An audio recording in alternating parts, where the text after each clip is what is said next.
القرآن يوحدنا لطريق الخير يوجهنا الله تعالى أنزله ورسول الله بسم اللہ الرحمن الرحیم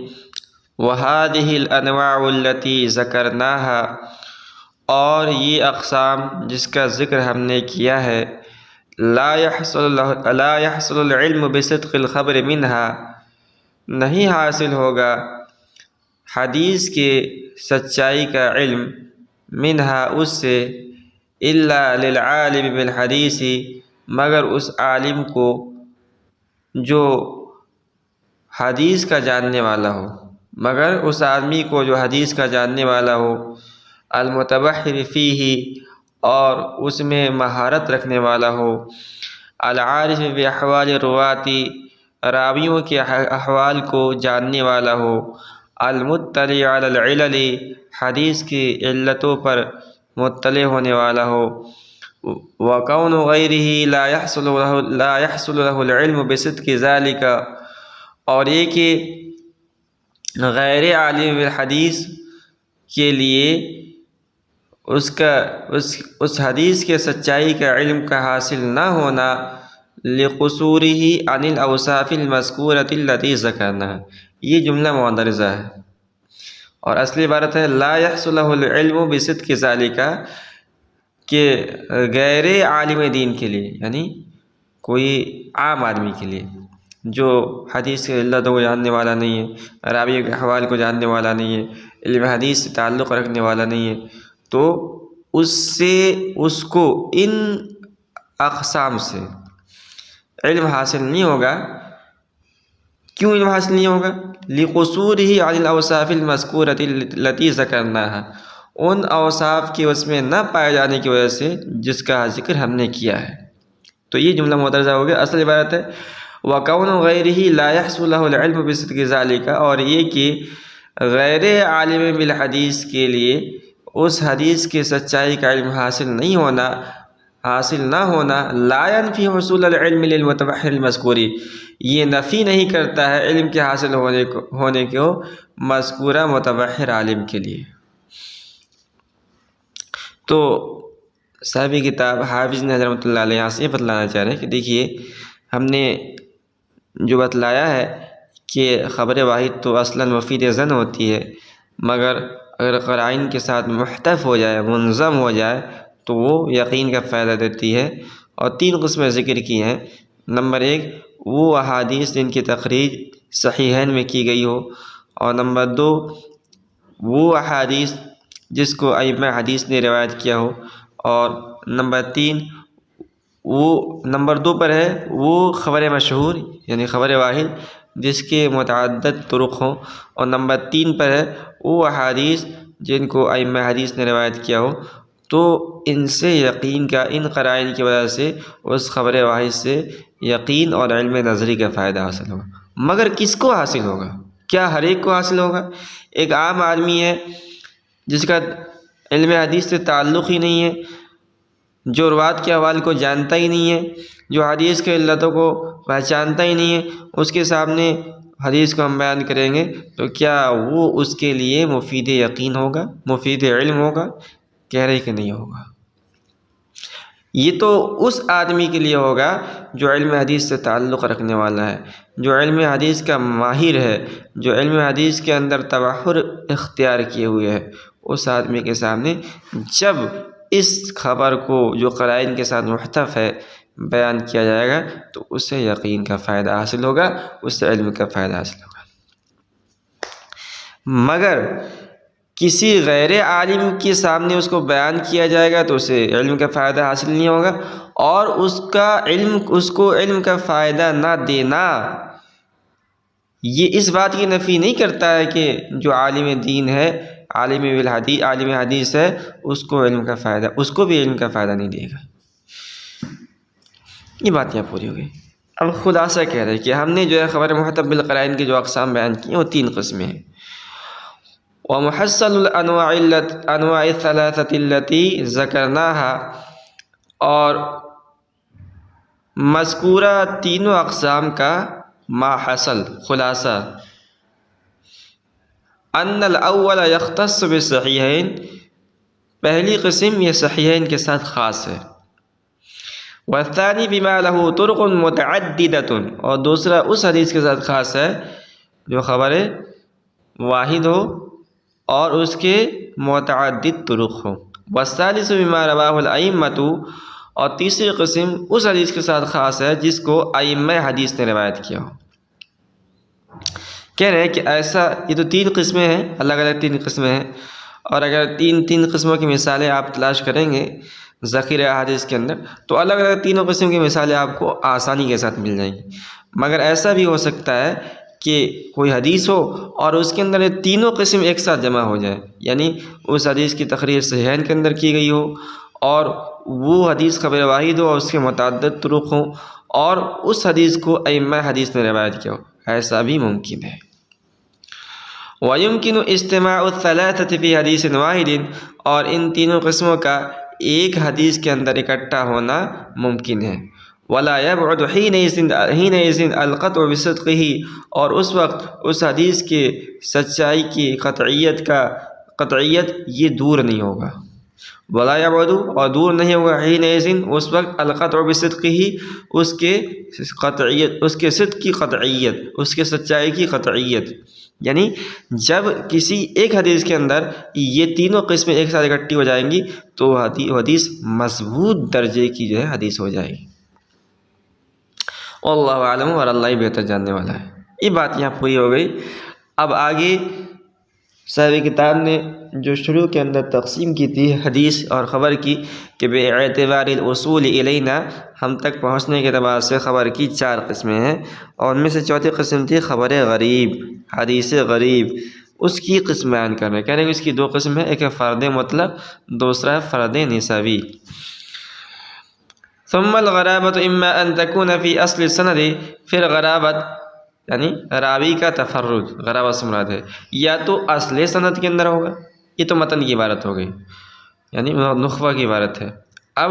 خود اس کی شرح کر رہے ہیں کہ اصل سند سے کیا مراد ہے۔ ای فی الموضع الذی یدور الاسناد علیہ ویرجع، یعنی حدیث اور سند کے اس جگہ میں ہوگا جہاں سند کا محور اور مرجع ہے، جو سند کا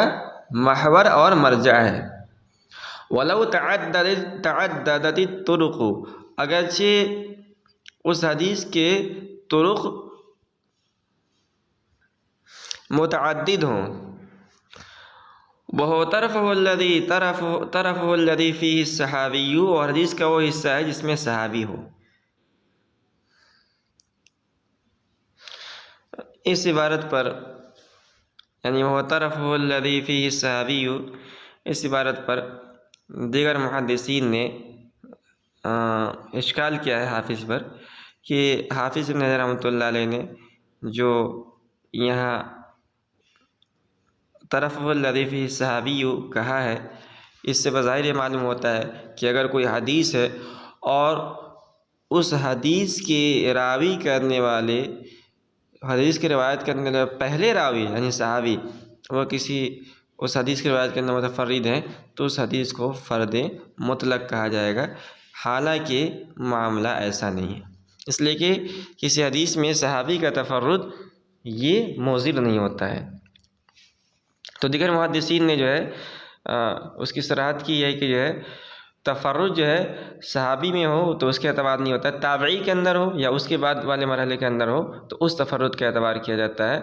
تو یہاں صحابی سے روایت کرنے والے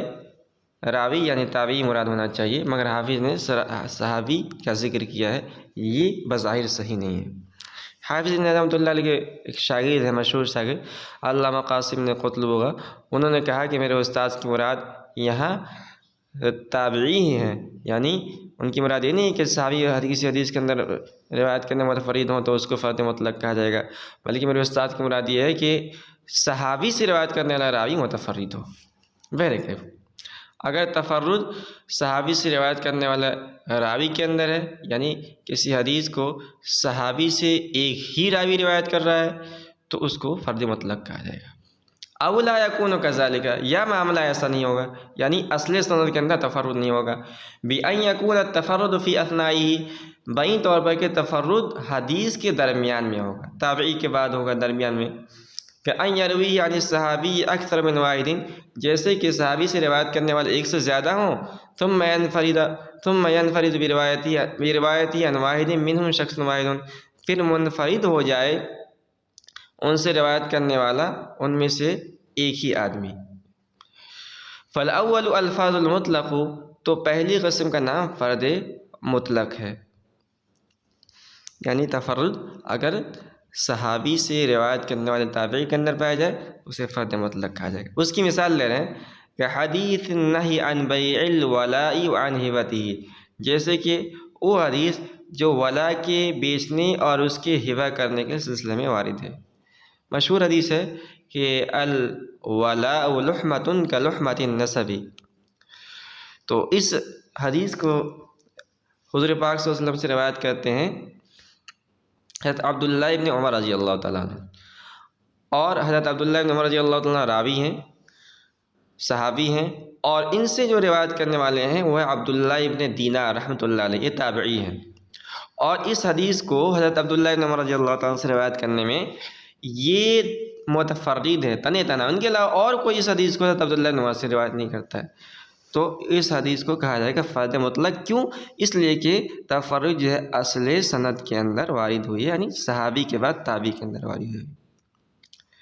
تفرد به عبداللہ ابن دینار عن ابن عمر رضی اللہ عنہما، کہہ رہے کہ اس حدیث کو حضرت عبداللہ ابن دینار سے روایت کرنے میں، حضرت عبداللہ ابن دینار حضرت ابن عمر رضی اللہ تعالیٰ عنہ سے روایت کرنے میں منفرد ہیں۔ وقد ينفرد به راو عن ذلك المنفرد، کہہ رہے کہ ایسا ہو سکتا ہے کہ صحابی سے روایت کرنے والا تابعی متفرد ہو، اور تابعی سے روایت کرنے والا جو تبع تابعی ہے وہ بھی کبھی کبھی کسی سند کے اندر ایسا ہوتا ہے کہ متفرد ہو جاتا ہے۔ وقد ينفرد به راو عن ذلك المنفرد، اور کبھی کبھی اس منفرد آدمی سے، اس منفرد راوی سے روایت کرنے والا راوی بھی منفرد ہو جاتا ہے، کہ حدیث شعب الایمان، جیسے کہ وہ حدیث جو ایمان کے شاخوں کے سلسلے میں وارد ہوئی ہے۔ تفرد به ابو صالح عن ابی ہریرہ رضی اللہ تعالیٰ عنہ، کہہ رہے کہ حضرت اس حدیث کے راوی، اصل راوی جو ہے ابو ہریرہ رضی اللہ تعالیٰ عنہ، حضور پاک صلی اللہ علیہ وسلم سے روایت کرنے والے، اور حضرت ابو ہریرہ رضی اللہ تعالیٰ عنہ سے روایت کرنے والے تابعی ہیں ابو صالح، اور اس حدیث کو تنہ تنہا حضرت ابو ہریرہ رضی اللہ تعالیٰ عنہ سے روایت کرتے ہیں۔ پھر ابو صالح سے اس حدیث کو عبداللہ بن دینار روایت کرتے ہیں، اور وہ بھی تنہ تنہا ہے۔ تفرد به ابو صالح عن ابی ہریرہ رضی اللہ تعالیٰ عنہ، اس حدیث کو حضرت ابو صالح حضرت ابو ہریرہ رضی اللہ تعالیٰ سے روایت کرنے میں منفرد ہیں۔ وتفرد به عبداللہ بن دینار عن ابی صالح، اور اس حدیث کو ابو صالح سے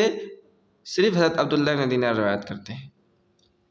کہنے وقد یستمر التفرد فی جمیع رواته او اکثرهم، کبھی کبھی ایسا ہوتا ہے حدیث غریب کے اندر کہ